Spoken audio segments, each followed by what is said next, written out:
At an event, my wife mocked my failing business and left for her boss. I didn't tell her I'd just sold my patent for $173 million. When she and her lawyer tried to sue me, the judge destroyed them. Look, I'm not saying I wanted my marriage to implode in front of 50 strangers wearing rental tuxedos and knockoff Louboutins.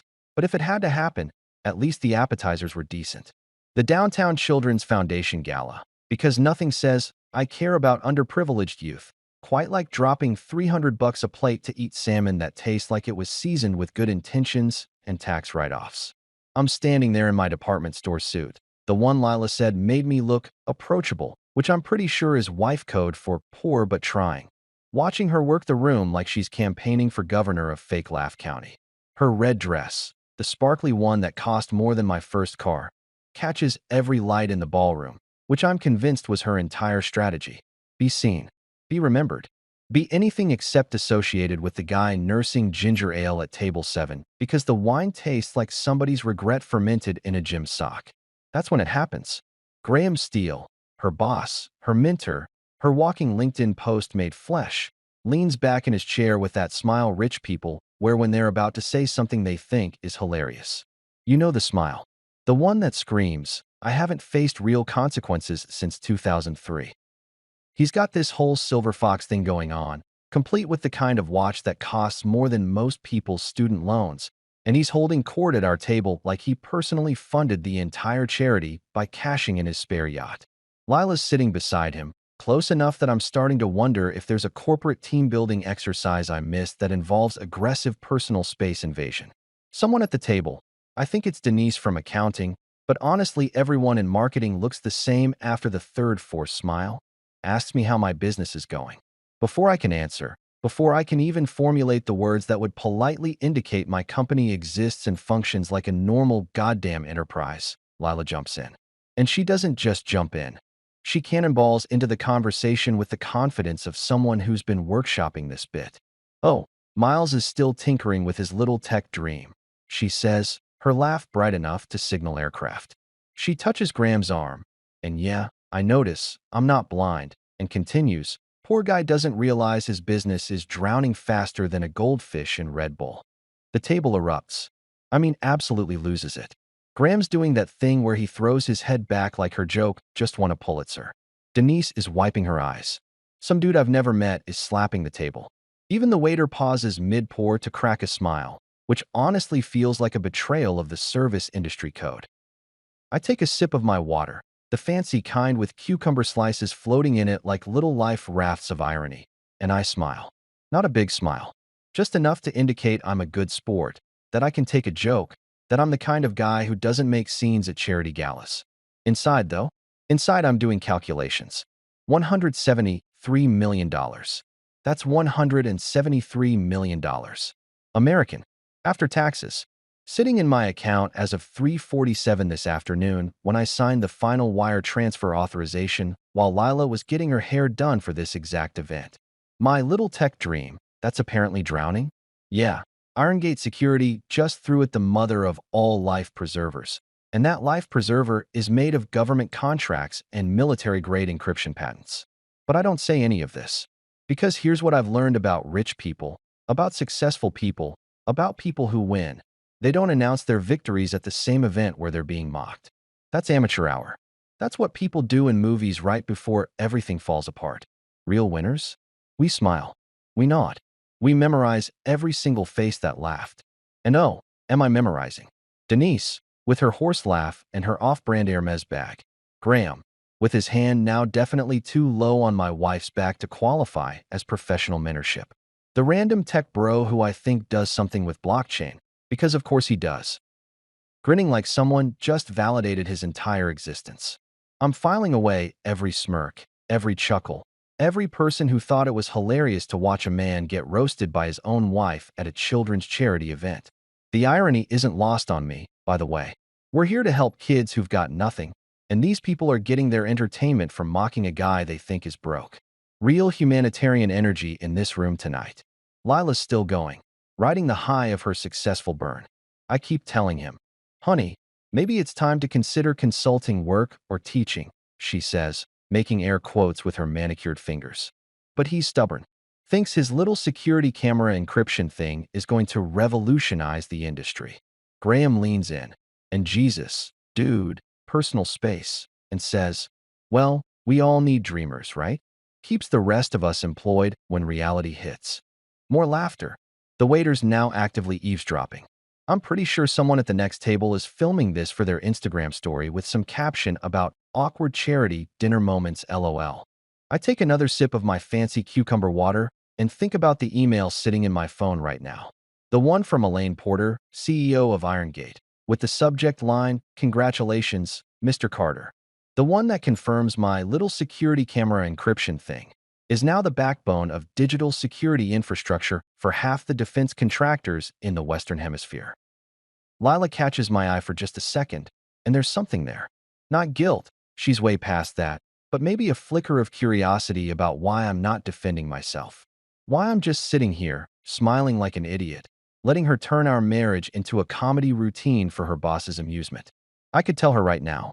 I could pull out my phone, show her the wire transfer confirmation, watch her face go through all 5 stages of grief in real time while her colleagues try to figure out how to unlaw at their own jokes. It would be spectacular. It would be satisfying. It would be the kind of moment that gets reenacted in divorce court and talked about at future galas when people need a story about karma. But I don't, because that's not how you play this game. You don't show your cards when everyone's still betting against you. You wait. You smile. You let them think they've won. And then, when they're absolutely convinced they've got you figured out, when they've committed fully to their narrative about the sad little husband with his failing business, that's when you show them what winning actually looks like. So I finish my water, excuse myself from the table with a polite nod, and head home. Alone. Lila's staying for the networking portion of the evening, which I'm 90% sure is code for Graham's hotel suite, has a minibar and poor judgment. I get back to our apartment. Well, technically her apartment now, since I'm already planning my exit strategy. And I make myself a peanut butter sandwich. Not because I can't afford better, not because I'm depressed, but because sometimes, when you've just sold your company for the kind of money that makes financial advisors weep with joy, you need something simple, something real, something that doesn't come with cucumber slices and passive-aggressive commentary. I sit on the couch, eating my sandwich, replaying the entire evening in my head. Every laugh, every smirk, every moment my wife chose her boss's validation over her husband's dignity. And I smile. Well, I say to my empty apartment, raising my sandwich like a toast, guess I'm officially single, but also rich. So really, I think I'm coming out ahead here. Tomorrow, I'll call Henry Wolf, my lawyer and the only person who knew about the Irongate deal. Tomorrow, I'll start moving assets, restructuring accounts, and building the kind of legal fortress that makes divorce attorneys retire early. Tomorrow, I'll begin the process of excising Lila from my life with the precision of a surgeon and the pettiness of someone who just got mocked at a charity gala. But tonight, I'm just a guy with a peanut butter sandwich and $173 million worth of vindication waiting in the wings. And honestly, that's enough. Let me take you back to when I wasn't the guy with 173 million reasons to smile. Back when I was just Miles Carter, the idiot with a garage full of circuit boards and a dream that everyone, and I mean everyone, thought was adorable in that, he still believes in Santa kind of way.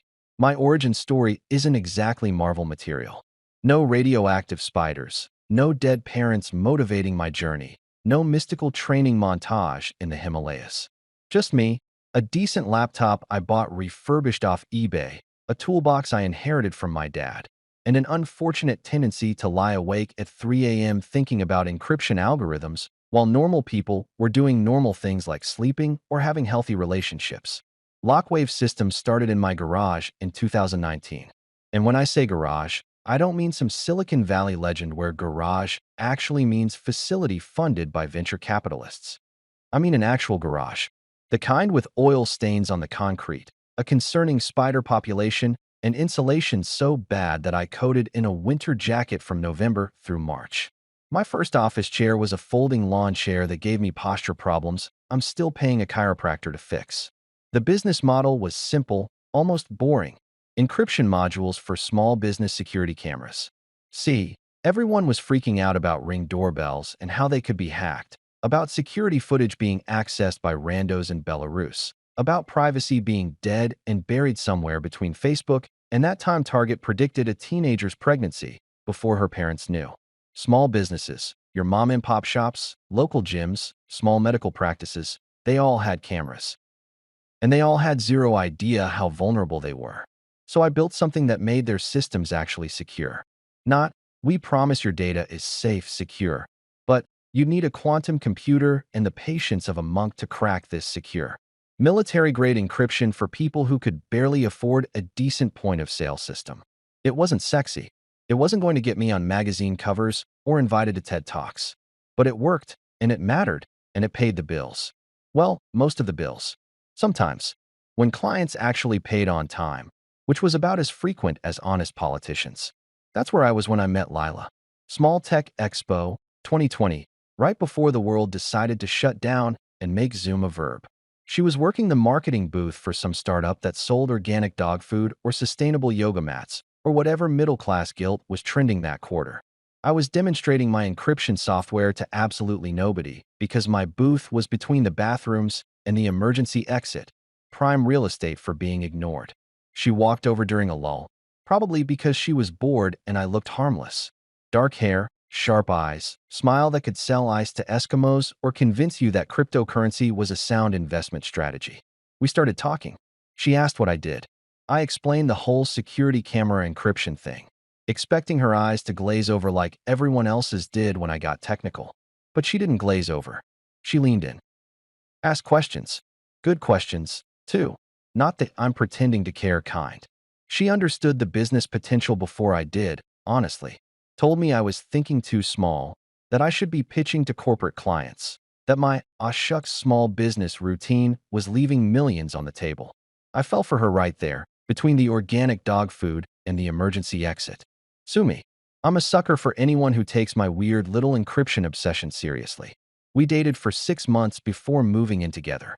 She loved the dreamer thing back then. Called me her brilliant weirdo. Brought coffee to the garage while I worked. Posted Instagram stories about supporting your partner's hustle, with pictures of my workspace that she'd artfully arranged to look charmingly chaotic instead of just chaotic. The proposal happened in that same garage. Not because I'm unromantic. Okay, maybe a little. But because that's where we'd spend our best moments. I'd just landed my first major contract, $30,000 from a regional bank chain. I was flying high, convinced I'd made it, that this was the beginning of something huge. I proposed with a ring I'd saved 6 months to buy, nothing fancy but honest. She said yes. She cried. She told me she believed in us, in me, in our future. And for a while, she meant it. I think she actually meant it. The wedding was small. Her parents didn't quite know what to make of me. The guy who worked in a garage and talked about encryption like it was poetry. My mom loved her immediately, which should have been a red flag because my mom loves everyone, including the Jehovah's Witnesses who show up quarterly to discuss salvation. We honeymooned in Sedona because it was cheap and beautiful and neither of us had ever seen red rocks that made you question your life choices in a good way. Year 1 of marriage was decent. Lockwave was growing, not exploding, but growing. I hired my first employee, a kid named Marcus who was better at code than I was and willing to work for equity and pizza. Lila got promoted to senior marketing associate at some firm downtown. We had date nights. We laughed. We talked about maybe buying a house, having kids someday, doing all the things people do when they think they've figured out the formula. Year 2, things shifted. Subtle at first, like a car alignment that's slightly off, but you don't notice until you've been driving crooked for months. Lila's job became more demanding. She started working later, bringing stress home like a contagious disease. I was working crazy hours too, chasing contracts, debugging code, trying to scale a business with the resources of a lemonade stand. We started existing in the same space instead of sharing it. She'd come home, pour wine, complain about her boss Graham, the same Graham who'd eventually become her emotional affair partner, but I'm getting ahead of myself. I'd listen, nod, offer solutions that she didn't want because she wasn't looking for solutions. She was looking for validation that her problems were the worst problems anyone had ever had. My business became the punching bag. When money was tight, it was because I wasn't hustling hard enough. When I landed a contract, it was nice. But when does it become real money?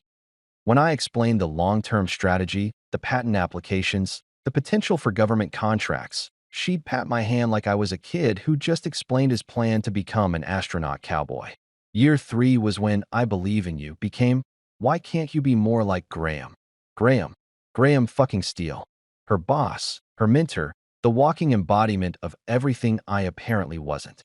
Successful, polished, corporate. The kind of guy who says synergy without irony and thinks a good weekend is playing golf with clients.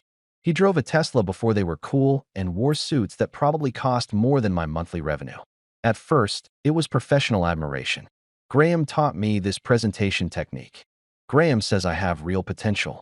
Fine. Normal. Healthy, even. Everyone needs mentors.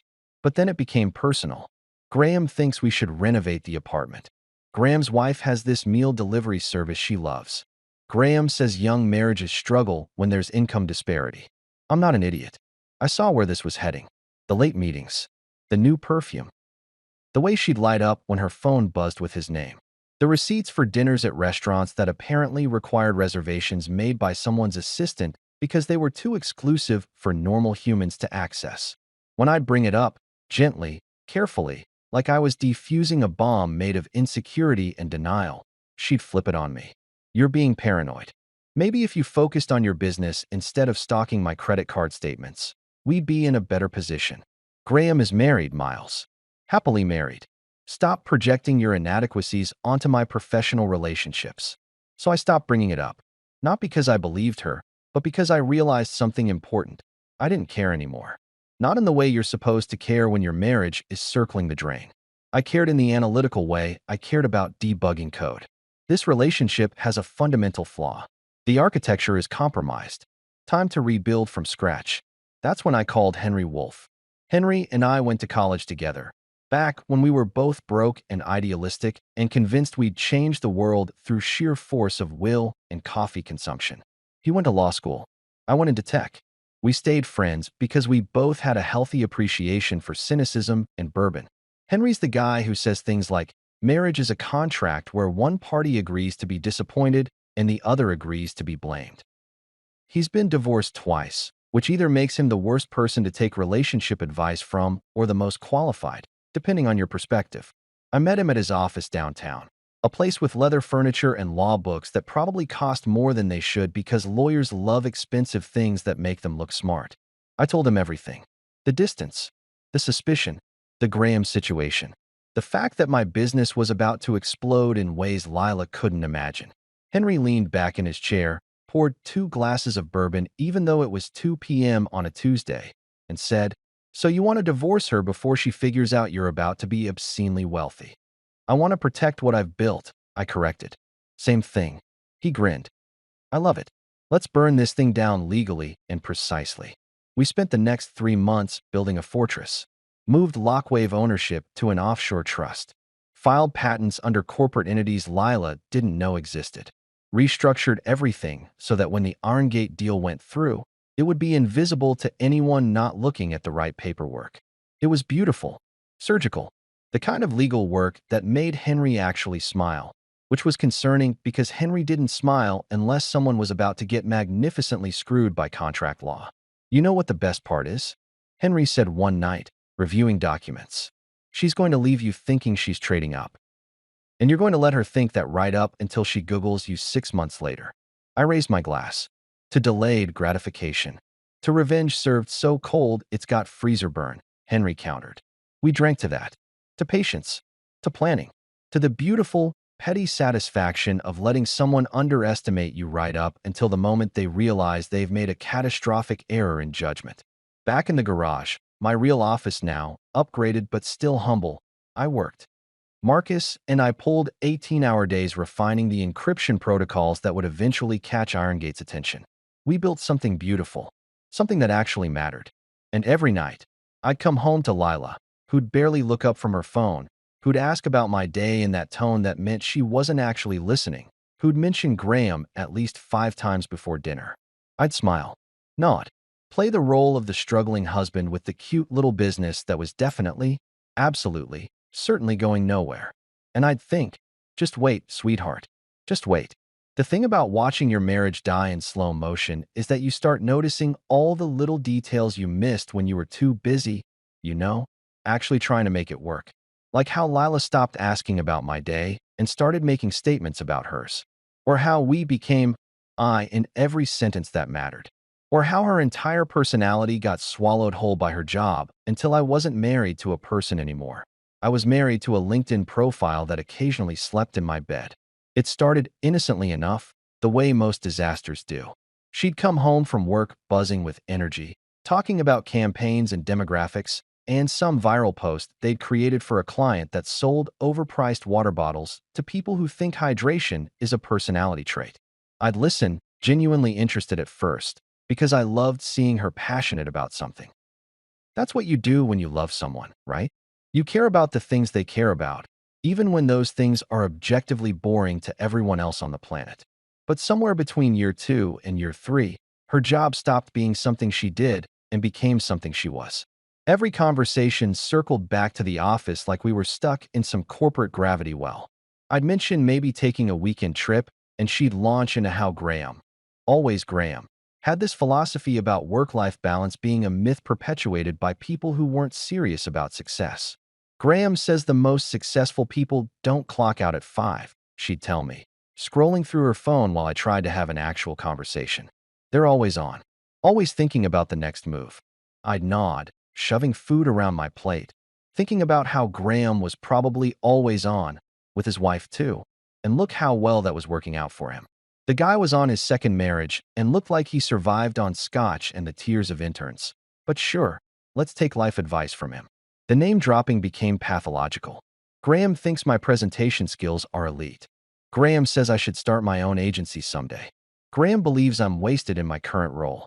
It was like she'd joined a cult, except instead of a charismatic leader promising enlightenment, she'd found a middle-aged executive promising career advancement and validation.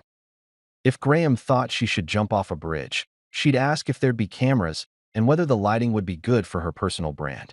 I started keeping a mental tally of how many times she mentioned him per day. On average, 17. 17 times my wife would bring up her boss in casual conversation.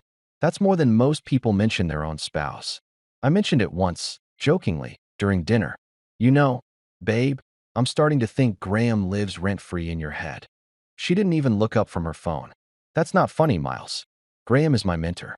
He's invested in my success. Maybe if you had someone investing in yours, you'd understand. And there it was. The shift from, we're building our future together, to you're dragging me down. It wasn't explosive. It wasn't dramatic. It was death by 1,000 corporate buzzwords. I threw myself into work because what else was I going to do? Sit around and watch my wife emotionally affair her way up the corporate ladder? Lockwave was getting traction, real traction, with government contractors and security firms. I was filing patents, refining algorithms, building something that actually mattered in a world where most tech was just shinier versions of things we didn't need. But Lila couldn't see it. Or wouldn't. To her, I was still the guy tinkering in a garage while she was conquering the marketing world one synergistic paradigm shift at a time. The late-night strategy calls started around month 8 of year 3. She'd take her phone into the bedroom, close the door, and I'd hear her laughing, actually laughing, at whatever Graham was saying. The same woman who'd respond to my jokes with a courtesy smile was giggling like a teenager on the other side of that door. I'm not proud of this, but yeah, I checked the phone records. Sue me. When your wife is spending more time talking to her boss at 11 p.m. than she spends talking to you during daylight hours, you get curious. 2-hour calls, 3-hour calls, one memorable night, a 4.5-hour marathon that she later explained was crisis management for a client launch. Right, because nothing says crisis management like whispering and giggling at midnight. The perfume changed too. She'd always worn this jasmine scent I loved, the one she was wearing when we met. Then suddenly she's coming home smelling like something called Noir de Noir that probably cost more per ounce than my car payment. When I asked about it, she said Graham's wife recommended it. Of course she did. I'm sure Graham's wife was thrilled to be helping my wife smell good for her husband. That's just good friendship right there. The restaurant receipts were almost comical in their obviosity. Maestro's, the Capitol Grill, some place called Uchi that apparently required reservations 6 weeks in advance and served fish that cost more than reasonable fish should cost. Client dinners, she'd explain, waving her hand dismissively. Part of the job. Funny, I'd say. I don't remember client dinners requiring perfume changes and new lingerie. Her eyes would flash with that particular anger people get when they're caught, but not quite ready to admit it. Are you seriously going through my drawers now? This is exactly why we're struggling, Miles. You're paranoid and controlling instead of focusing on fixing your own situation. The gaslighting was almost impressive in its consistency. Every concern I raised got flipped into evidence of my inadequacy. Worried about her relationship with Graham? I was insecure about my career. Noticed she was emotionally checked out? I was too needy and couldn't handle her success. Mentioned the late nights and suspicious behavior? I was paranoid and clearly projecting my own failures onto her professional achievements. It was like arguing with a corporate training video on how to deflect accountability. But here's the thing about being gaslit by someone who thinks you're stupid: they get sloppy. Lila started leaving her laptop open, her phone unlocked, her guard down because she was so convinced I was too pathetic to be a threat. She'd lost respect for me so completely that she didn't even bother covering her tracks anymore. I saw the emails. Not the smoking gun ones. She wasn't that careless. But the tone. Can't wait for our meeting today. Last night was exactly what I needed. You always know how to make me feel valued. Signed with little inside jokes and emoji I'd never seen her use with me. I could have confronted her.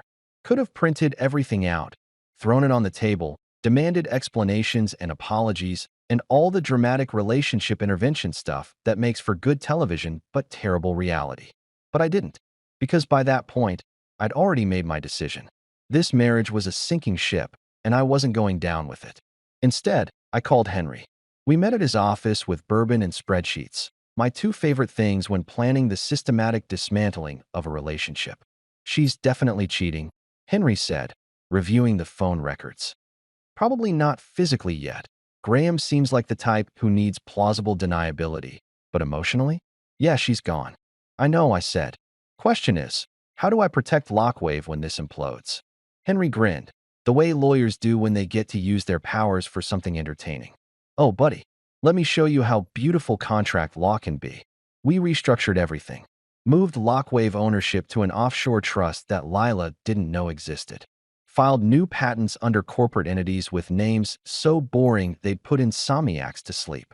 Shifted my assets into accounts that would be invisible during any divorce proceedings.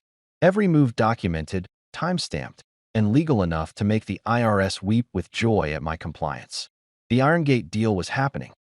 Elaine Porter, their CEO, had reached out after seeing my encryption protocols at a security conference. She wanted to buy not just the technology, but the entire company. The number she threw out made me physically dizzy. $173 million. With an M. After taxes. When does this close? Henry asked, doing calculations on his legal pad. 3 months, I said.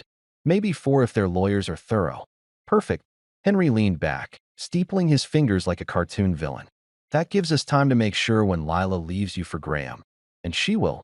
She'll think she's escaping poverty. Then 6 months later, she'll Google you and realize she traded a lottery ticket for a guy whose idea of foreplay is probably explaining quarterly projections. I laughed, actually laughed, for the first time in months. That's evil. That's justice, Henry corrected. Evil would be contesting the divorce and dragging it out. We're going to let her win. Let her take the apartment, the car, whatever she wants from this version of your life. Because this version? He gestured around at my worn jeans and off-brand watch. This version is about to stop existing. We toasted to that. To patience. To the long game. To the beautiful, petty satisfaction of letting someone underestimate you so completely that they don't realize they're committing financial suicide. Back home, Lila was on another strategy call, her laughter seeping under the bedroom door like toxic gas. I made myself a sandwich, opened my laptop, and reviewed the latest patent approval for Lockwave's quantum-resistant encryption module. My phone buzzed. Elaine Porter, legal team approved. Moving to final due diligence. This is happening, Miles. Congratulations. I smiled, took a bite of my sandwich, and listened to my wife laugh at another man's jokes in our bedroom.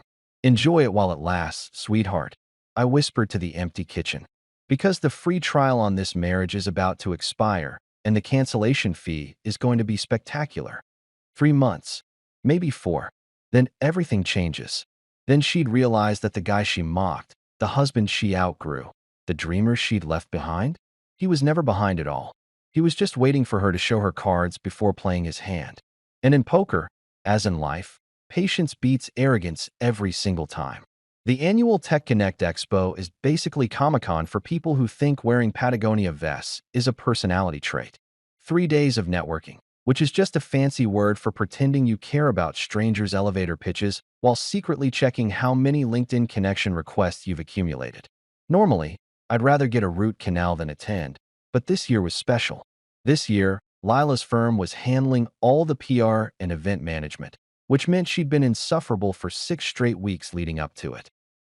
"This is the biggest event of my career," she'd announced over breakfast one morning, not looking up from her phone, where she was probably texting Graham about synergistic brand alignment or whatever corporate foreplay they were into. "Everyone who matters will be there. I need you to come, but don't embarrass me, okay? Don't embarrass her." That was rich coming from the woman who'd spent the last charity gala turning our marriage into a comedy roast for her boss's entertainment. But I smiled, nodded, and said, "Wouldn't dream of it, babe." Because here's what Lila didn't know. Irongate Security was one of the platinum sponsors of Tech Connect, and Elaine Porter, their CEO and my soon-to-be favorite person on the planet, had specifically requested a private meeting room at the venue to finalize our deal. Same building, same day, different universe of success. The irony was so perfect it felt scripted. I showed up in my nice blazer, the one Lila had picked out 3 years ago, back when she still pretended to care about my appearance, and khakis that had seen better days. I looked exactly like what Lila wanted me to look like, the supportive but ultimately irrelevant husband who wouldn't steal her spotlight. A prop, arm candy without the candy. The expo center was packed with the usual suspects. Tech bros in expensive sneakers explaining their disruptive AI solutions that were definitely not just chatbots with better marketing. Venture capitalists pretending to be interested while calculating ROI in their heads. Corporate recruiters with fake smiles and real desperation. And scattered throughout, like glitter you can't quite get rid of, were the marketing people, Lila's tribe, armed with branded tote bags and the unwavering belief that visibility equals value. Lila was in her element, working the crowd like a politician at a fundraiser. She'd gone full power suit, navy blue, probably cost more than my monthly car payment, paired with heels that screamed, "I'm important but approachable." She introduced me to exactly 3 people in the first hour, each time with the same script. "This is my husband, Miles. He does tech stuff." Tech stuff. 3 years of marriage, and that's what she'd reduced my life's work to. Tech stuff. Like I was the geek squad guy who shows up to fix your router. But I played along, shook hands, made small talk, laughed at appropriate moments. The perfect supportive spouse who knew his place in the background of her professional achievements. Around 2 p.m., things got interesting. The main stage programming included something called Innovator Spotlights, basically speed dating for entrepreneurs trying to get attention. Lila had convinced the organizers to include a segment called Lighter Moments in Tech, where they'd bring up a few attendees and roast them good-naturedly about common tech struggles. I had a bad feeling about this immediately. Sure enough, during the networking lunch, sad sandwiches and sadder fruit cups, Lila pulled me aside with that smile that meant she'd done something she thought was clever. "So, I might have signed you up for the Lighter Moments segment," she said, already talking fast like she knew I'd object. "It'll be fun. They just ask a few questions, everyone laughs, it's super casual. Plus, Graham thought it would be good for your visibility." Graham thought. Of course he did. Graham probably thought public humiliation built character or some other corporate nonsense he'd read in a leadership book written by someone who'd never actually led anything. "Lila, I don't think." "Miles, please." "For me? It's 5 minutes. You'll be great. And honestly, it might actually help your business to get some exposure." The audacity. The sheer, breathtaking audacity of thinking my business needed exposure from her PR stunt. But I agreed, because at this point, I was committed to the role. The humble husband. The guy who didn't know his company was about to make him richer than everyone in this room combined. The spotlight segment happened at 3 p.m. They brought up 5 of us, me, 2 other entrepreneurs, and a couple of tech employees who'd been voluntold by their companies. The host was some local comedian who did corporate events, the kind of guy whose entire personality was relatable observational humor about Wi-Fi passwords. He started with softball questions for the others, funny stories about coding disasters, embarrassing client meetings, the usual crowd pleasers. Then he got to me. And Miles Carter. Miles, what do you do? I run a cybersecurity company called Lockwave Systems, I said into the microphone. Professional. Clear. Exactly what I'd rehearsed. Lockwave. That's a great name. Very secure sounding. So what's it like running a tech startup in this economy? Before I could answer, before I could say literally anything, Lila's voice cut through from the front row where she was standing with Graham and her team. Oh, you should ask him about his laptop, she called out, laughing. Miles, tell them about your lucky laptop. The audience chuckled, sensing entertainment. The host's eyes lit up because nothing saves a mediocre comedy set like unexpected material. Lucky laptop, he prompted. I hesitated, but Lila was already committed to the bit. She grabbed a microphone from somewhere, because of course she did, and addressed the crowd directly. Everyone, I should explain. My husband has this ancient laptop he refuses to upgrade. Like, this thing is probably running Windows Vista. He's convinced it's lucky, that all his best ideas come from this old dinosaur machine. She paused for effect, working the room. I keep telling him, honey, maybe it's time to upgrade your equipment and your expectations. But he still believes his little operation is going to change the world. The crowd ate it up. Laughter rolled through the ballroom. Phones came out, recording. I saw Graham in the front row, grinning like this was the best entertainment he'd had all year. The host was practically crying with laughter. Well, Miles, the host said, wiping his eyes, what do you say to that? I looked at Lila, really looked at her.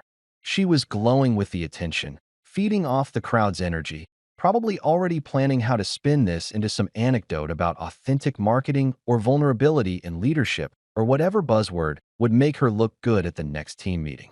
And I smiled. Not a big smile, just enough. You know what? I said into my microphone, voice steady. She's absolutely right. I do still believe my old laptop can change the world. More laughter. Lila beamed, thinking I was playing along. The host moved to wrap up the segment, ready to end on that perfect note of self-deprecating humor. But I wasn't done. In fact, I continued, talking over the noise. That laptop just helped me change it. The laughter faded to confused murmurs. Lila's smile faltered slightly. The host looked at me, unsure if this was still part of the bit. See, that ancient laptop she's talking about? That's where I developed the quantum-resistant encryption protocols that are about to revolutionize digital security infrastructure for defense contractors across the Western Hemisphere. But hey, what do I know? I'm just the guy with the old computer. Dead silence. You could hear the air conditioning. Someone's phone notification went off, sounding absurdly loud. Lila's face went through several expressions in rapid succession: confusion, realization, anger, and something that might have been fear. Actually, I said, checking my watch with theatrical precision. If you'll excuse me, I have a meeting. Funny story, it's in this exact building. Conference room 12B. I'm selling that little operation my wife mentioned. Should be wrapping up the final signatures in about 20 minutes. I stepped off the stage, handed the microphone back to a stunned production assistant, and walked toward the exit. The crowd parted like the Red Sea. Nobody knew whether to clap, laugh, or check their phones to see if I was lying. Graham's face had gone pale. Lila stood frozen, microphone still in her hand, looking like someone had just explained quantum physics using only interpretive dance. I paused at the door, turned back, and gave a little wave. Thanks for the exposure, babe. Super helpful. Conference room 12B was on the third floor, tucked away in the VIP section where actual business happened instead of performative networking. Elaine Porter was already there with her legal team. 3 lawyers who looked like they billed by the nanosecond, and 1 financial advisor who'd probably forgotten what normal people's bank accounts looked like. Mr. Carter, Elaine said, standing to shake my hand. She was mid-50s, sharp as a tack, with the kind of presence that made you sit up straighter without realizing it. Ready to make history?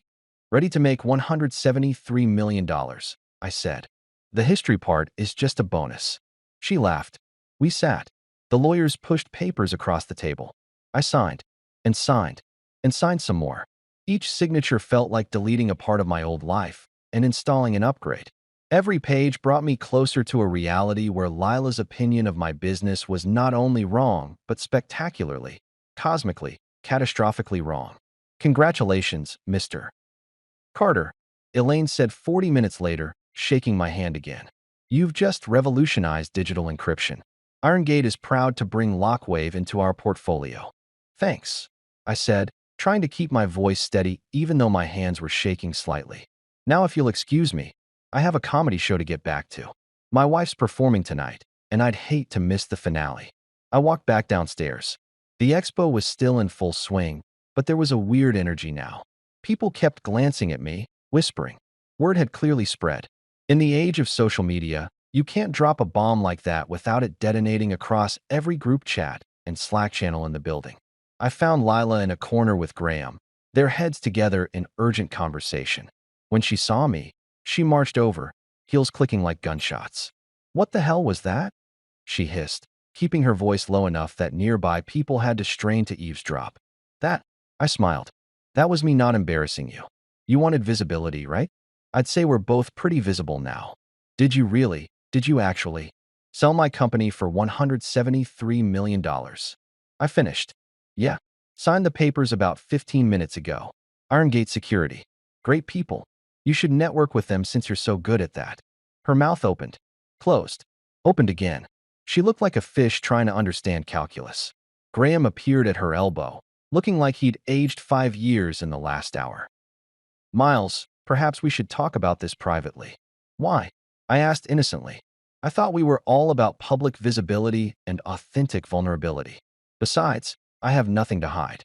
Unlike some people. I let that land, watched them exchange glances, then turned to leave. Miles, wait, Lila started. See you at home? I said over my shoulder. Or not. I'm flexible these days. I walked out of Tech Connect Expo with my hands in my pockets and my head high, leaving behind a ballroom full of people frantically Google searching my name and finding exactly what I wanted them to find. The sad husband with the failing business? He'd just left the building, and the guy who replaced him was just getting started. The thing about watching a marriage implode in real time is that you'd expect fireworks, screaming, maybe some dramatic plate throwing like in the movies. But when Lila came home that night after the expo disaster, it was worse than that. It was quiet. The kind of quiet that happens right before a tornado touches down, when the air pressure changes and every animal with survival instincts runs for cover. I was on the couch with a beer, nothing fancy, just a regular Corona, because suddenly being able to afford Dom Perignon doesn't mean you instantly develop taste for it. Scrolling through my phone and watching the Tech Connect footage go viral across LinkedIn and Twitter. Someone had titled it Tech Husband's Revenge, and it already had like 2 million views. The comments were pure gold. My man really said, I'll wait. One read. Another. She roasted him medium rare, and he came back with a flamethrower. My personal favorite. Homegirl fumbled a $173 million bag for a dude named Graham. The door opened around 11 p.m. Lila walked in still wearing her power suit, but she looked like she'd been through a war zone. Makeup smudged, hair disheveled. That shell-shocked expression people get when their entire worldview collapses in the span of an afternoon. She dropped her bag on the floor. Designer, probably cost $2,000, now just lying there like abandoned luggage, and stared at me. I took a sip of my beer. Waited. I'd learned in business that whoever speaks first loses the negotiation. And this was definitely a negotiation, just one where I held all the cards, and she was sitting there with a pair of twos wondering how the game had changed. Is it true? She finally asked, voice barely above a whisper. Is what true? I took another sip, playing dumb because why not? I'd played dumb for 3 years while she emotionally cheated her way up the corporate ladder. Fair's fair. Miles, don't. She stopped, recalibrated. When she spoke again, her voice had that edge it got when she was trying to be strategic, trying to manage a situation the way she managed campaigns and client relationships. The sale, IronGate, the money, all of it. Is it real, or were you just trying to humiliate me? I laughed. Actually laughed, and she flinched like I'd slapped her. Humiliate you? Lila, I literally just sat there and took it while you turned our marriage into a comedy routine for your boss's entertainment. Again, I just corrected the record. If the truth is humiliating, maybe examine why that is. She moved toward the kitchen, probably needing something stronger than water, which made sense because I'd probably need whiskey too if I'd just publicly obliterated my marriage while trying to mock my husband. She poured herself wine, the expensive stuff she kept for special occasions, though apparently emotionally devastating realizations qualified. When did this happen? She asked, back still turned. When did you sell the company? Today. Signed the final papers at 3:47 p.m. while you were probably doing damage control with Graham and trying to figure out how to spin the fact that your husband just became more successful in 20 minutes than you'll be in your entire career. Low blow. Maybe. Deserved? Absolutely. She turned around, wine glass gripped so tight I thought it might shatter. You lied to me. You've been lying for months. I didn't lie, I corrected. I just didn't share. There's a difference. You never asked about my business except to mock it. You never showed interest except to compare it unfavorably to Graham's opinions. Why would I tell you anything when you made it crystal clear you thought I was a failure? I never said you were a failure. You didn't have to say it, Lila. You said it with every eye roll, every comparison to Graham, every late-night strategy call, where you laughed at his jokes while treating our marriage like an inconvenient afternoon meeting you could reschedule. You said it loud and clear without using the actual words. She slumped against the counter, wine sloshing dangerously close to the rim. For a second, just a second, I almost felt bad. Almost. Then I remembered the charity gala, the expo, the countless small humiliations she'd served up with a smile, and the sympathy evaporated like water on hot pavement. What happens now? She asked quietly. Well, I said, finishing my beer and setting it down with deliberate care. I guess that depends on what you want, doesn't it?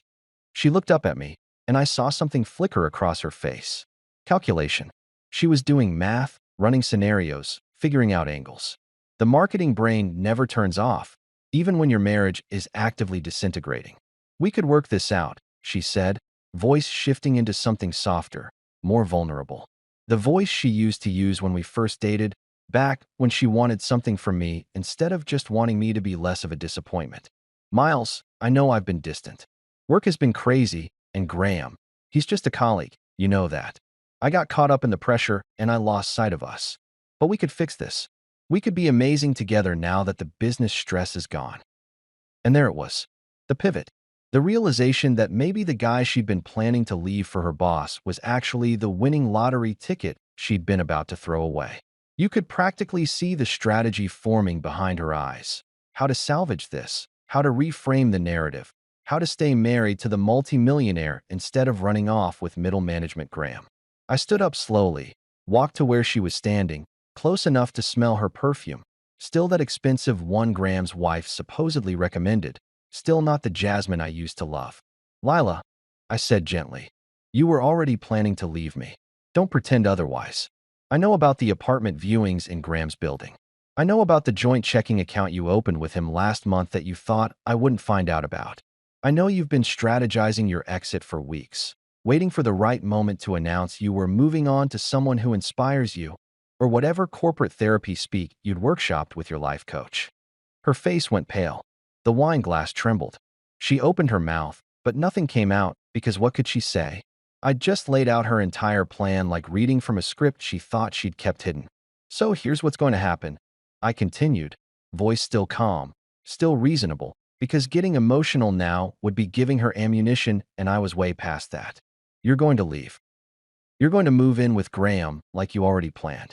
You can take the furniture, the car, whatever you want from this apartment. I honestly don't care about any of it anymore. Miles, please. I'm not finished. I held up a hand. You can take whatever you want from our life together because none of it matters.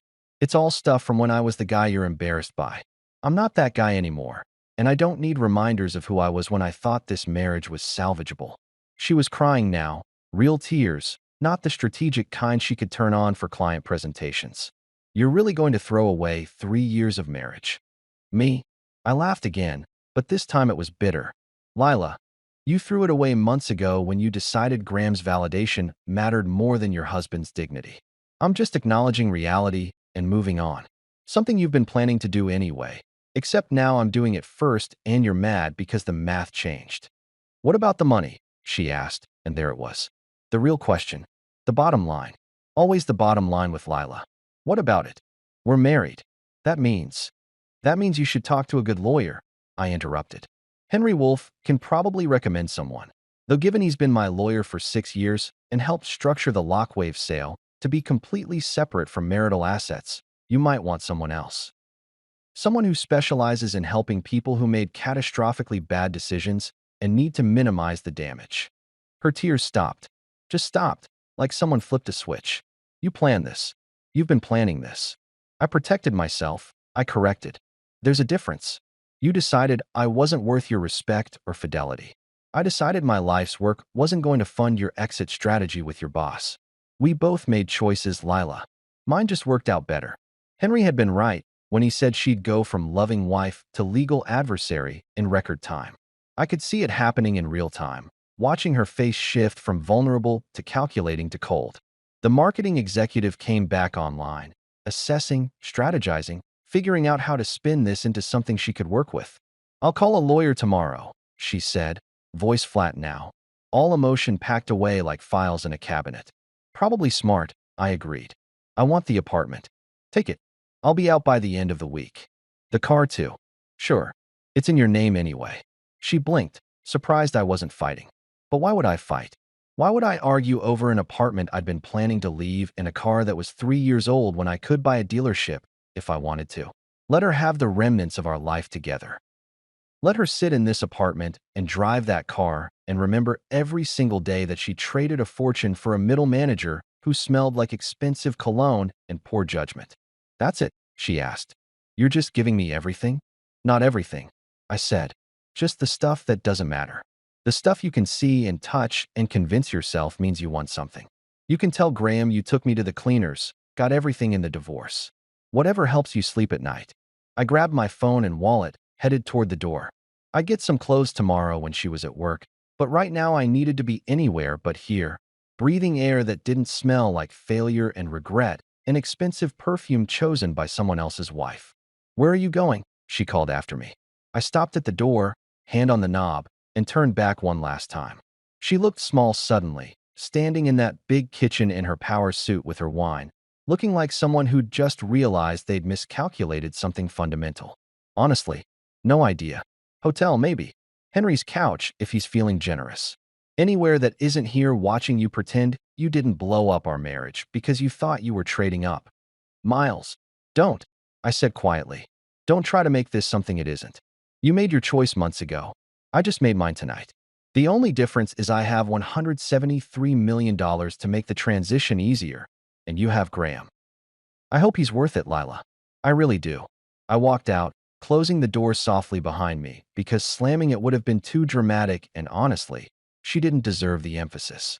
As I rode the elevator down, I pulled out my phone and texted Henry, she's all yours tomorrow.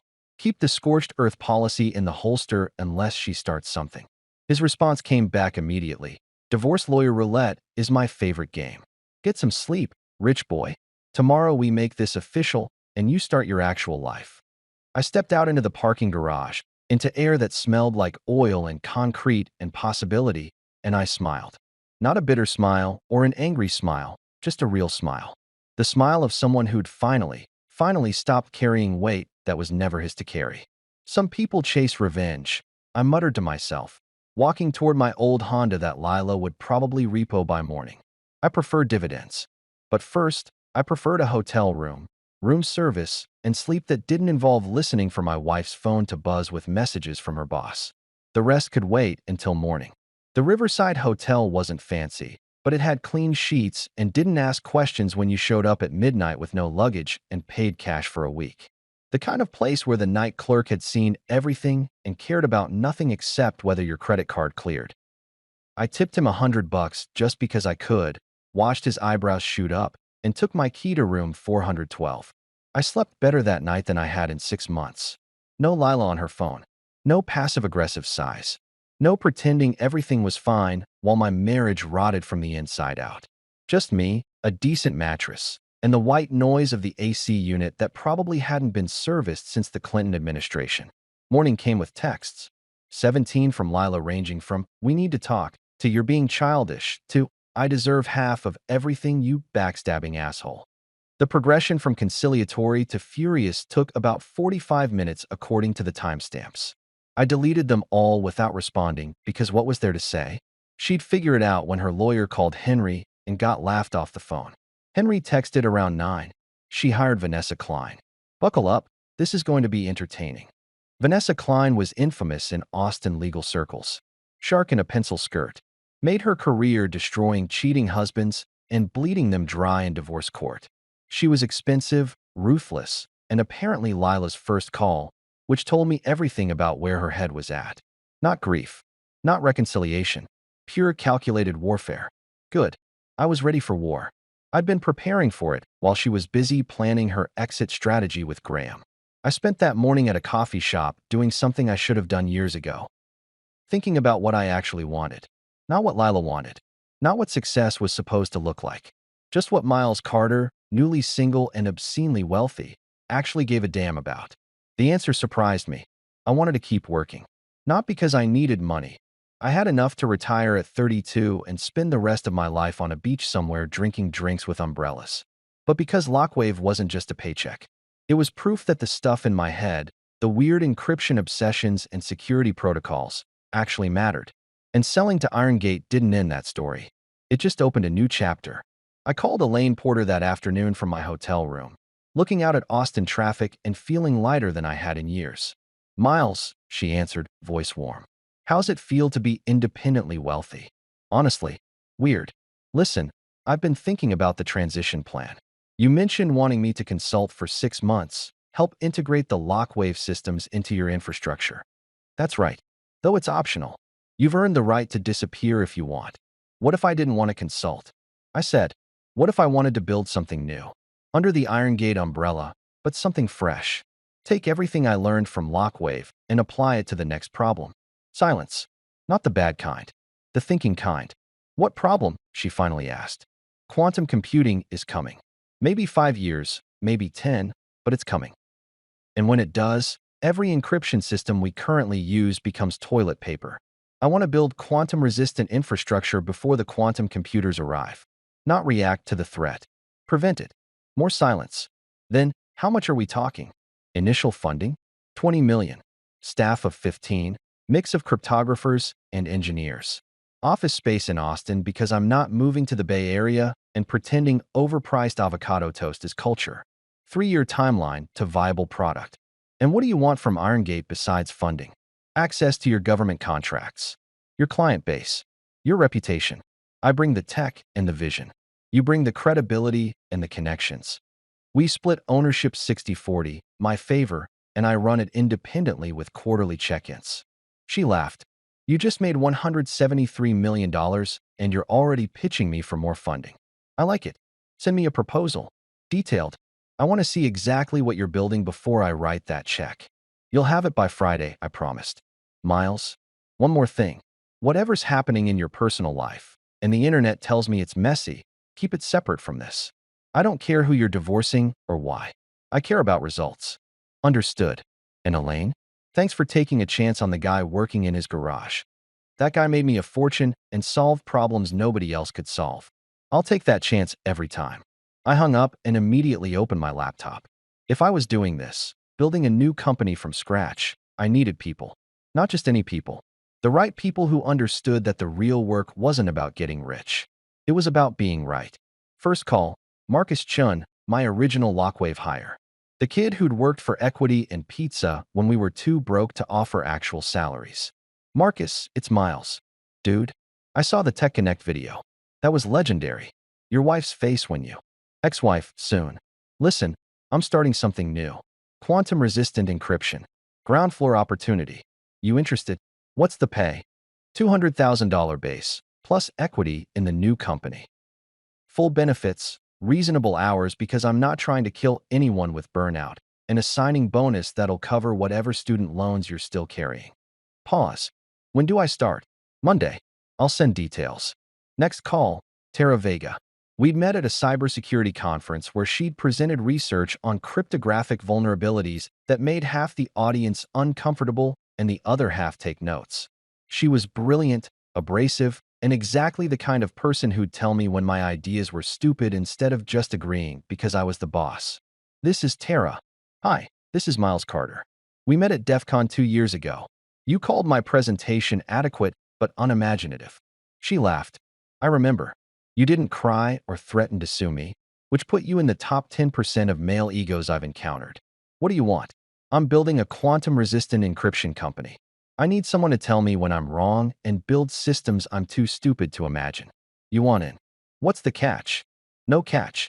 Competitive salary, equity, interesting problems, and I promise not to be the kind of boss who thinks work-life balance is a myth perpetuated by lazy millennials. I'm a lazy millennial. Perfect. You'll fit right in. Send me the details. If it's not bullshit, I'll consider it. By the end of the week, I had a team. 15 people, mix of experienced engineers and hungry recent grads who understood that joining a startup funded by IronGate with a proven founder was basically hitting the career lottery. We signed a lease on office space in East Austin, the kind of renovated warehouse with exposed brick and terrible parking that screams tech startup without being obnoxiously Silicon Valley about it. Henry called Friday afternoon while I was reviewing contractor bids for the office build-out. So Vanessa Klein finally called me, he said, voice dripping with amusement. That was the most fun I've had in court filings since the Johnson case where the husband tried to hide assets in his mistress's dog's name. What did she say? She's demanding half of everything. The Lockwave sale, the new company, your future earnings, your retirement accounts, probably your kidneys if she thought she could get a judge to sign off. Standard scorched earth strategy. And what did you say? I sent her the timeline. Every patent filed before the separation. Every corporate structure established while you were still married, but she was too busy with Graham to notice.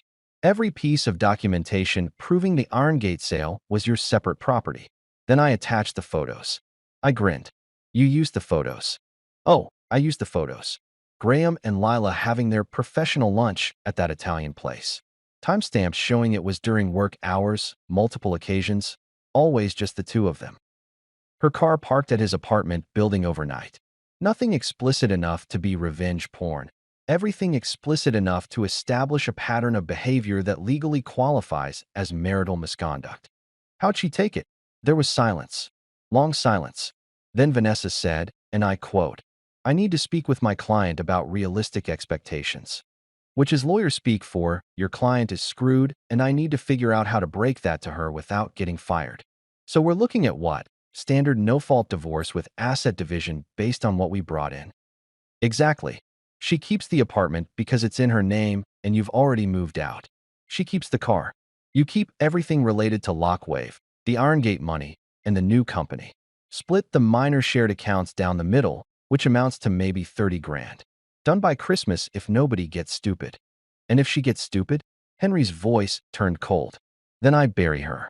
I've got documentation of the corporate espionage attempt when Graham tried to access your Lockwave servers using her credentials. That's not just divorce court material. That's potential criminal charges. But I'd rather not go nuclear if we don't have to. Agreed. Let's give her the easy out. I don't want revenge. I want this over. You're a better man than me, Henry said. I'd want to watch her squirm. I'm watching her squirm just fine from a distance. She's about to realize she traded a multi-millionaire for a guy whose wife is probably filing her own divorce papers right about now based on those photos. Henry laughed. True. By the way, Graham's firm is apparently conducting an internal review of his conduct. Turns out having an affair with a subordinate spouse while using company resources to help access competitor systems is frowned upon, even in marketing. Couldn't happen to a nicer guy. We hung up. I sat in my hotel room. I'd upgraded to a suite because why not, and looked at my laptop screen. The Carter Quantum Systems logo was still placeholder quality, just text on a white background. But beneath it was a roster of brilliant people, a business plan that would revolutionize digital security, and funding from one of the biggest defense contractors in the world. 6 months ago, I was the guy Lila mocked at charity galas. The dreamer working in a garage while his wife fell in love with her boss's validation. The husband who wasn't enough, wasn't successful enough, wasn't Graham enough. Now I was the guy building the future of encryption with a team who actually respected the work. The guy who'd turned humiliation into motivation and betrayal into fuel. The guy who'd proven that sometimes the best revenge isn't revenge at all. Sometimes it's just being right. My phone buzzed. Tara, Bossman chill. I just reviewed your quantum lattice proposal. It's actually not terrible. We should probably hire someone smarter than both of us, though. I know a guy from MIT who's obsessed with this stuff. I typed back, hire him. And stop calling me Bossman Chill. Never gonna happen, BC. See you Monday. I smiled, closed my laptop, and ordered room service. Not because I couldn't afford a nice restaurant, but because sitting alone in a hotel suite eating a burger and fries while building a company worth potentially billions was somehow more satisfying than any five-star meal I could have had with Lila. Funny how perspective changes everything. 6 months is apparently how long it takes for reality to fully sink in when you've made catastrophically bad life decisions. For me, those 6 months were productive as hell. Carter Quantum Systems went from concept to functioning company with actual government contracts and a waiting list of clients who wanted quantum-resistant encryption before quantum computers made their current security systems about as useful as a screen door on a submarine.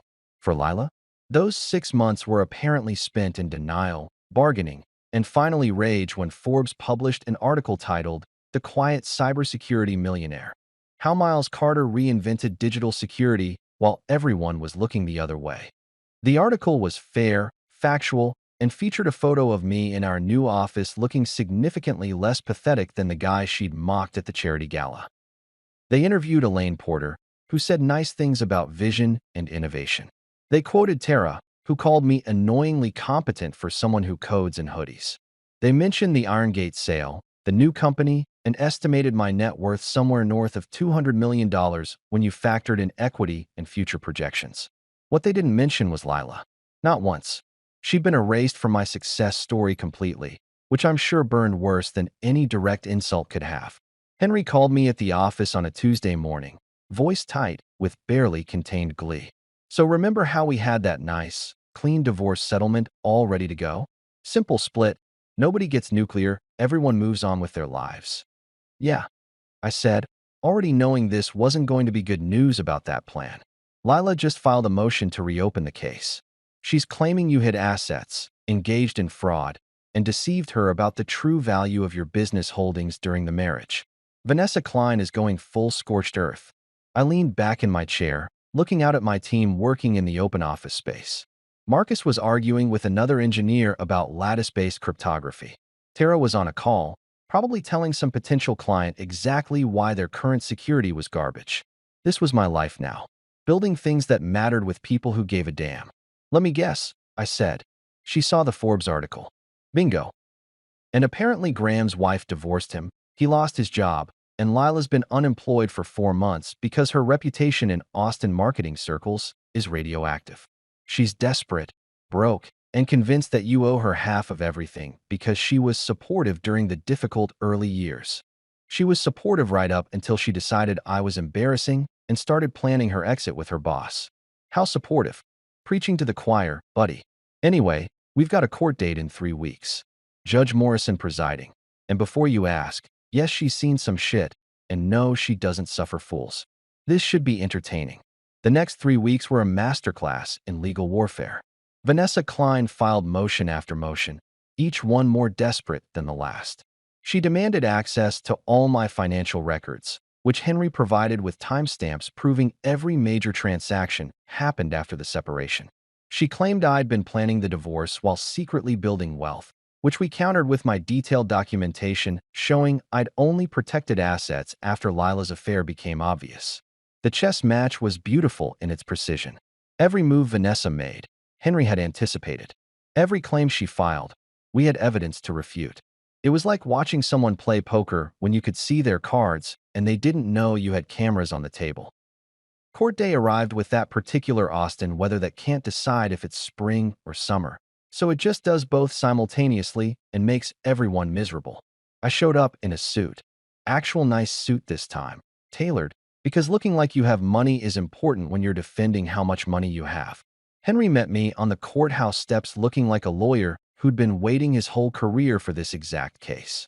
"Remember," he said, "let me do the talking. You're calm, factual, and slightly disappointed that it came to this. You're not angry. You're not vindictive. You're just a guy who built something and wants to move on. Got it. I'm the reasonable one." "Exactly. She's going to be emotional. Let her be emotional. Judges hate emotional." We walked into the courtroom, and there she was. Lila, sitting next to Vanessa Klein at the plaintiff's table, looking like she'd aged 5 years and 6 months. The power suits were gone, replaced with something more: wronged wife seeking justice, which was probably Vanessa's strategy. Graham was there too, sitting in the gallery like moral support, which was either brave or stupid given he was part of why we were here. Judge Morrison entered, and everyone stood. She was exactly what you'd hope for in a judge: 60-something, zero patience for bullshit, eyes that said she'd seen every trick in the book and had written a few chapters herself. "Be seated," she said, voice carrying authority like some people carry designer handbags. "Miss Klein, you filed this motion. Make your case." Vanessa stood, smooth and professional, laying out her argument like she was selling a product. Lila had been a supportive spouse during the marriage. She'd sacrificed her own career advancement to support Miles's dreams. She'd been his partner, his cheerleader, his foundation. And Miles had repaid that loyalty by hiding the true value of his business, structuring the sale to Irongate in secret, and deceiving her about their financial situation to avoid his marital obligations. It was a good performance. Very, standing by her man until he stabbed her in the back. The kind of narrative that plays well on TV and occasionally in courtrooms if you don't have evidence. Unfortunately for Vanessa, we had all the evidence. Henry stood when it was our turn, and I swear the temperature in the room dropped 5 degrees. "Your Honor, this case is simple. Mr. Carter built a business before, during, and after his marriage. He filed patents, developed technology, and ultimately sold that technology to Irongate Security. All of this is documented with timestamps, filing dates, and corporate records that show exactly when everything happened." He pulled up the first exhibit on the courtroom screen. Patent filings, all dated and timestamped. Corporate structure documents showing when Lockwave was moved to the offshore trust. After Lila's affair became apparent. Email records showing my communication with Irongate, starting negotiations after the separation. Everything Mr. Carter did was legal, ethical, and properly documented. Henry continued. The sale to Irongate was finalized after the couple had separated. The new company, Carter Quantum Systems, was founded after separation. There was no hidden wealth because there was no wealth to hide during the marriage. Vanessa objected. "Your Honor, the technology that became valuable was developed during the marriage using marital resources." "Marital resources?" Henry interrupted. "You mean the garage that Mr. Carter rented separately, paid for separately, and worked in separately while Mrs. Carter was advancing her own career?" "Your Honor, we have documentation showing Mrs. Carter contributed nothing to Lockwave Systems. No capital, no labor, no intellectual property. She wasn't even aware of half the work Mr. Carter was doing because she was too busy with her career and her extramarital affair." "Objection." Vanessa shot up. "There's no proof of—" "Oh, but there is." Henry smiled, and I knew this was the moment he'd been waiting for. "Exhibit F, Your Honor. Photographs, time-stamped and geotagged, showing Mrs. Carter and her supervisor Graham Steele at various restaurants, hotels, and his apartment. Phone records showing calls lasting hours, primarily late at night. And most damning, email evidence showing Mr. Steele attempted to access Mr. Carter's company servers using Mrs. Carter's credentials in what appears to be corporate espionage." The courtroom went silent. Even Judge Morrison looked surprised, which probably took some doing given her experience. Lila's face went white. Graham, sitting in the gallery, looked like he was calculating how fast he could get to the exit. Vanessa's jaw actually dropped for a second before she recovered her professional composure. "Your Honor," Henry continued, voice now gentle like he was explaining something to a child, "Mrs. Carter didn't leave Mr. Carter because he was unsuccessful. She left because she thought he was unsuccessful. She was planning her exit with Mr. Steele, preparing to file for divorce, and take what she assumed would be half of nothing. The only reason we're here today is because she miscalculated dramatically and is now experiencing what we call in legal terms buyer's remorse." Judge Morrison held up a hand. "Miss Klein, do you have evidence to refute any of this?" Vanessa looked at Lila, who was staring at the table like it might offer an escape route. "Your Honor, we'd like to request a recess too." "No." Judge Morrison's voice was flat. "I've seen enough. This case is dismissed. With prejudice." "Your Honor," Vanessa tried. "With prejudice, Miss Klein." That means it's over. Mrs. Carter has no claim to assets acquired after separation. The original divorce settlement stands. Furthermore, I'm awarding Mr. Carter legal fees because this was clearly a frivolous attempt to renegotiate a settlement that was already more than fair. She banged her gavel. We're done here. Both parties are divorced as of today. Move on with your lives. The courtroom erupted in murmurs. Lila looked like she might cry or throw up or both. Graham was already heading for the exit, probably calculating his own legal exposure from the corporate espionage mention. Vanessa was packing her briefcase with the efficiency of someone who wanted to be literally anywhere else. Henry leaned over to me. That might be the fastest I've ever seen Morrison shut down a case. She was offended you even had to be here. How much are the legal fees? I asked. For this circus? I'm billing Lila about 60 grand, which she doesn't have, so she'll probably be paying that off for the next decade. I should have felt triumphant, vindicated, maybe even a little smug, but mostly I just felt tired. Tired of the drama, tired of the fighting, tired of being reminded that I'd wasted 3 years of my life with someone who valued me less than her career prospects. Lila caught my eye as we were leaving. She looked broken in a way that would have killed me 6 months ago. Now it just made me sad. Miles, she said quietly, Vanessa having abandoned her to deal with reporters outside. Lila, I'm sorry. For all of it. I don't know what I thought. You thought I was your backup plan until something better came along. Then something better didn't come along, so you wanted the backup plan back. I get it. That's not, she stopped. Okay, maybe that's exactly it. The settlement stands, I said. You keep the apartment, the car, and whatever dignity you can salvage from this. I keep everything else. We're done, Lila. Actually done this time. I know. She looked down. For what it's worth, I really did love you. Once. Yeah, I said, heading for the exit where Henry was waiting. Once was a long time ago. Outside, the Austin sun was bright enough to hurt. Henry clapped me on the shoulder. Congratulations, you're officially divorced and significantly richer than you were this morning thanks to legal fees. Best money I ever spent. Want to grab lunch? Celebrate your freedom? Can't. We have a client meeting at 2 and Tara will murder me if I'm late. He laughed. Look at you. Already moved on. This is beautiful. I got in my car, new car, nothing flashy, just reliable and mine, and drove back to the office. My phone buzzed with messages. Marcus, how'd it go? Tara, please tell me you destroyed her. My mom, proud of you, sweetie. Call when you can. I texted back, all good. See you at the office. Because that was the truth. It was all good. Not perfect, not triumphant, just good. The marriage was over. The lawsuit was done. Lila and Graham could figure out their own disasters without me. I had quantum-resistant encryption to build in a future that didn't include anyone who thought I was their consolation prize. And honestly, that felt like winning enough. Turns out, when you publicly humiliate someone who then tries to sue you and loses spectacularly, the internet has opinions. Lots of opinions. Most of them involving popcorn emojis and variations of, she really fumbled the bag. The Forbes article was just the beginning. Within 2 weeks of the court case, I'd been profiled in TechCrunch, interviewed by Bloomberg about the future of quantum-resistant encryption, and somehow ended up on a podcast called Startup Stories, where the host spent 20 minutes trying to get me to trash talk Lila before realizing I genuinely didn't care anymore. So no hard feelings? The host asked, clearly disappointed. Hard feelings require feelings, I said. I'm too busy building the future of digital security to worry about the past. It became a soundbite. Memes. T-shirts on Etsy that said, too busy building the future, with my face photoshopped onto various superhero bodies, which was simultaneously flattering and deeply weird. But the real fallout wasn't online. It was local, personal, and honestly more satisfying than any viral moment. Graham's company didn't just fire him.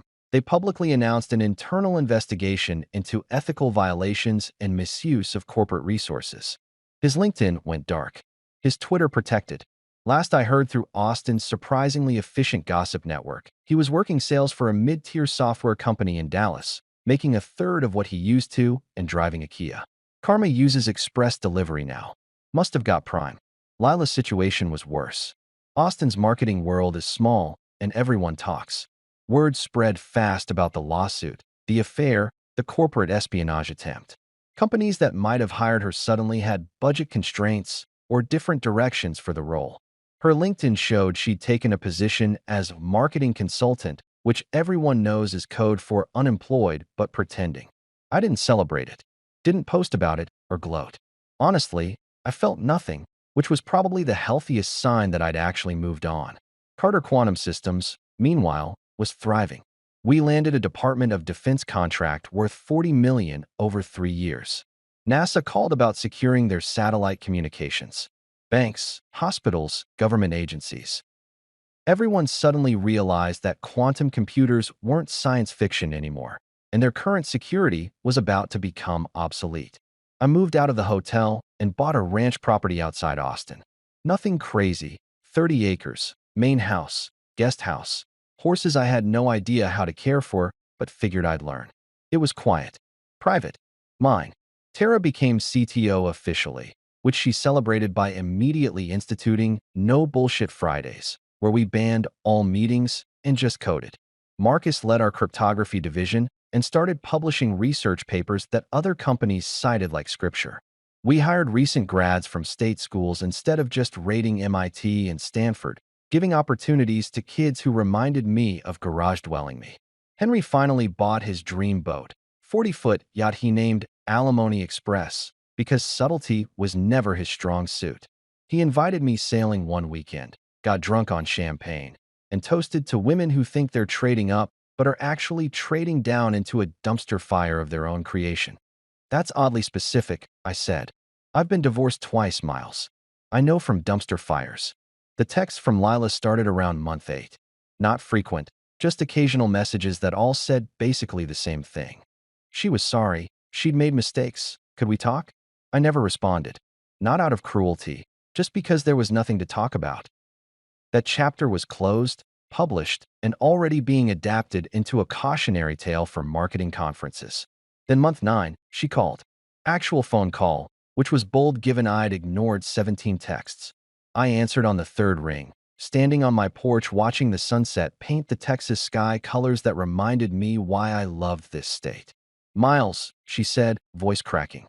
I just wanted to say I'm sorry. For everything. You remember that night you mocked my business at the charity gala? I asked. Silence. Then, I do. Well, I said, smiling despite myself. Turns out my little business bought your old company last week. Irongate acquired them as part of expanding our market share. So technically, you work for me again. Small world, huh? She gasped. Actually gasped. You're joking. Relax, I'm kidding. I wouldn't hire you to refill the coffee machine. But I did buy the company. That part's true. Your old boss is now reporting to my VP of operations. Life's funny like that. Miles, I gotta go, Lila. Horses need feeding, and I've got a video call with the Pentagon in an hour. Take care of yourself. I hung up, blocked the number, walked back inside my house that smelled like coffee and possibility instead of regret and expensive perfume. My phone buzzed. Tara, Bossman, chill, stop ignoring my texts. The lattice algorithm works. We just solved the problem everyone said was impossible. Get back here Monday. We're celebrating. I typed back. Told you to stop calling me that. But yeah, I'll be there. This is huge. Huge doesn't cover it, BC. We just changed the game. Again, I poured myself a bourbon, good stuff now, because I could afford it, and sat on my porch watching the stars come out. Somewhere in Austin, Lila was probably checking LinkedIn, seeing the acquisition news, doing math she should have done a year ago. Somewhere else, Graham was probably explaining to his Kia why life was unfair. And here I was, building things that mattered, working with people who respected the work, living in a place where the only drama was whether the horses preferred apples or carrots. Some people chase revenge. Some people chase money. Some people chase validation from others. I preferred dividends and solving impossible problems, and knowing that every time someone Googled my name, they found exactly what I wanted them to find. Proof that underestimating people is expensive, and betting against the quiet ones is how you end up broke and bitter while they're changing the world. The Texas night was clear and cool. My bourbon was smooth. My company was revolutionizing digital security. My ex-wife was someone else's problem now. I raised my glass to the empty sky. To the dreamers they laughed at, I said to nobody, may we always have the last laugh. 3 years post-divorce, Carter Quantum Systems wasn't just successful, it was inevitable. The kind of company people studied in business schools with case titles like Strategic Timing and Market Disruption, or How One Garage Startup Rewrote Cybersecurity. We'd gone from 15 employees to 200. Our quantum-resistant encryption was now standard for 70% of U.S. government communications and spreading internationally faster than conspiracy theories on social media. The valuation hit $2.3 billion after our Series C funding, which meant my personal net worth had crossed into territory where financial advisors started using phrases like generational wealth and legacy planning. I was 35 and had more money than I could spend in 3 lifetimes.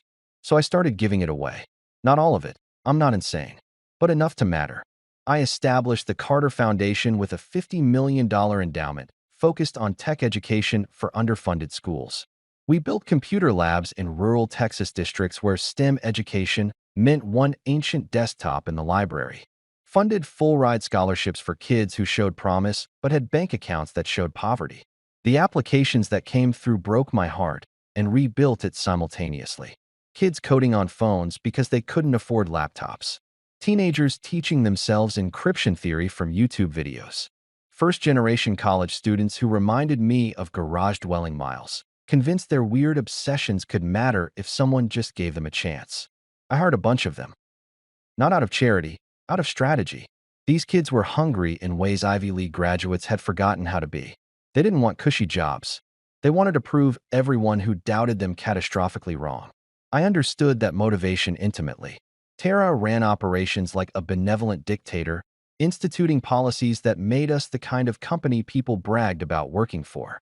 Unlimited PTO that people actually used. Mental health days without questions. Salaries that let people buy houses instead of just dreaming about them. Parental leave that didn't destroy careers. Profit sharing that meant when the company won, everyone won. You know you're ruining capitalism, right? Henry joked during one of our quarterly bourbon sessions on my porch. I'm fixing capitalism, I corrected. Turns out when you treat people like humans instead of resources, they build better products and don't leave for competitors. Military contracts kept rolling in. We secured communications for embassies, protected financial transactions for the Federal Reserve, encrypted medical records for the VA. Every contract felt like validation, not of my bank account, but of those nights in the garage when everyone thought I was wasting my time. Tech magazines called me for quotes. Conference organizers offered keynote slots. Universities wanted me on advisory boards. I said yes to the things that mattered and no to everything designed to feed ego instead of impact. When asked about motivation during a Bloomberg interview, I kept it simple. My wife called me a failure. Turns out, I'm allergic to being wrong. The clip went viral. Again, because apparently my origin story of spite and vindication resonated with every person who'd ever been underestimated. But the real legacy wasn't the money or the company or even the technology. It was the email I got from a kid named Jesse Rodriguez, recipient of our first scholarship, now a junior cryptographer on our team. Mr. Carter, I grew up in a town where people thought computers were for rich kids and dreamers. Your scholarship didn't just pay for college. It proved my parents weren't crazy for believing in me. It showed my teachers that the weird kid doing math problems for fun could actually matter. I'm not just working here. I'm building the future. Because you built a bridge for people like me. Thank you. I read it 3 times. Saved it. Printed it. And put it on my office wall next to the Forbes cover. That mattered more than any court victory or viral moment or watching Lila's career implode. Because pain built focus and betrayal built discipline, but purpose built legacy. And my legacy wasn't going to be the guy whose wife left him. It was going to be the guy who changed cybersecurity and then opened doors for everyone who'd been told their dreams were too big for their circumstances. Some people build empires to prove they're worthy. I built mine to prove that worthiness was never the question. Opportunity was. And now I had enough success to create opportunities for everyone who reminded me of the guy working in his garage while the world counted him out. That guy won. And now he was making sure other versions of that guy could win too. 5 years after the divorce, I got a call from a number I didn't recognize.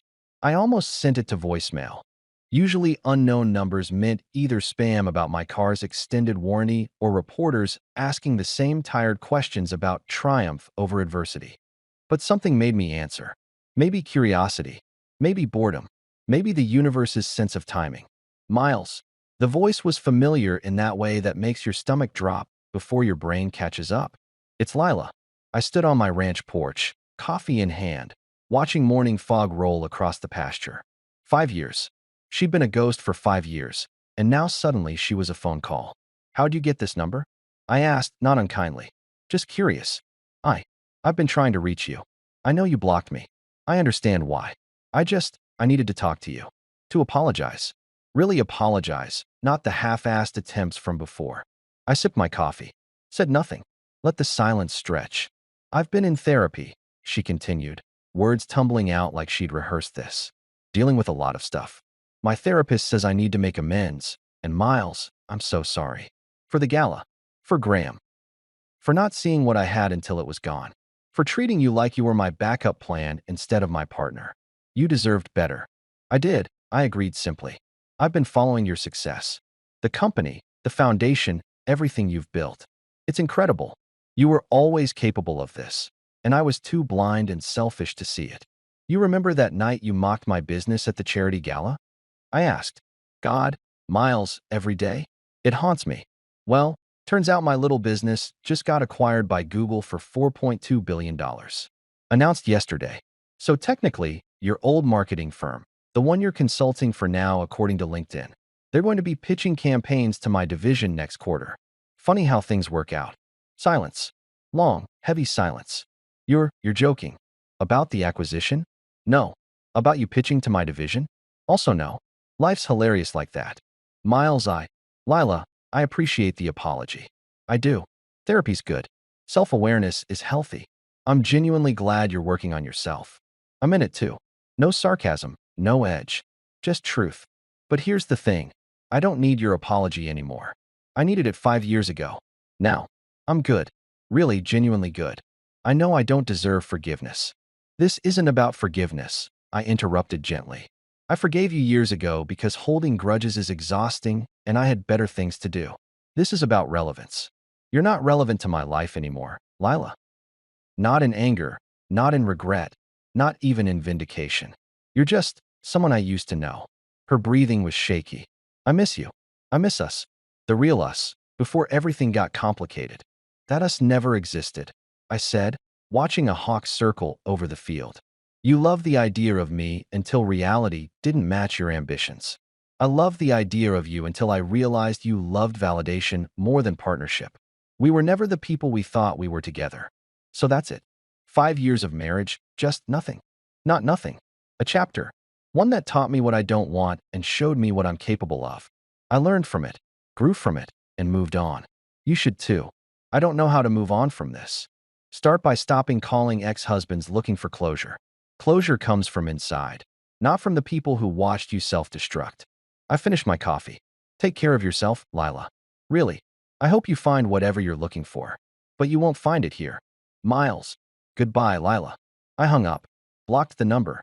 Again, walked back inside where my calendar showed meetings with Pentagon officials, a foundation scholarship ceremony, and dinner plans with Tara's team to celebrate our latest patent approval. My phone buzzed. Henry, saw the Google News. You magnificent bastard. Drinks tonight. Me. Can't. Pentagon briefing and scholarship event. Tomorrow. Henry. You're living the dream, and I'm insanely jealous. Tomorrow works. I poured another coffee, opened my laptop, reviewed the day's agenda. Somewhere in Austin, Lila was probably processing that conversation, maybe crying, maybe angry, maybe finally understanding that some bridges don't just burn, they get demolished and replaced with superhighways going the opposite direction. And here I was, not bitter, not triumphant, just busy building things that mattered with people who got it. I glanced at Jesse Rodriguez's email, still pinned on my wall. Read the last line again. I'm not just working here. I'm building the future. Yeah, kid. We all are. Some people chase revenge. Some chase redemption. Some chase closure from people who can't give it. I chased problems worth solving. And let everything else fade into background noise that couldn't touch me anymore. The Texas morning was clear and beautiful. My coffee was perfect. My company had just made me a billionaire several times over. My ex-wife was someone else's cautionary.